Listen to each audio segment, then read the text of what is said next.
അസ്സലാമലൈക്കും. നമുക്ക് എങ്ങനെ ഗോതമ്പ് ദോശ പെർഫെക്റ്റ് ആയിട്ട് ഉണ്ടാക്കാമെന്നുള്ളത് നോക്കാം. ഗോതമ്പ് പൊടിയിലേക്ക് 1/2 ടീസ്പൂൺ പഞ്ചസാര ഇടുക.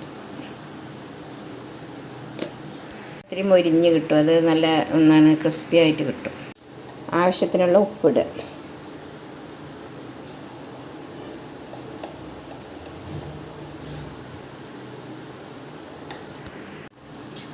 കുറച്ച് സോഡാപ്പൊടി ഇടുക.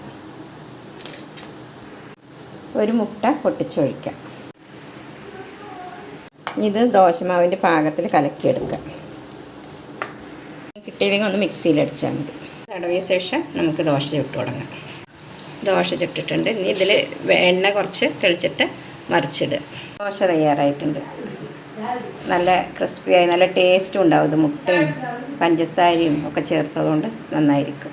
ഉണ്ടാക്കി നോക്കിയിട്ട് ഫീഡ്ബാക്ക് അറിയിക്കുക. പിന്നെ എനിക്ക് സബ്സ്ക്രൈബ് ചെയ്യുക, സപ്പോർട്ട് ചെയ്യുക, ലൈക്ക് ചെയ്യുക, ഷെയർ ചെയ്യുക. അസ്സലാമു അലൈക്കും.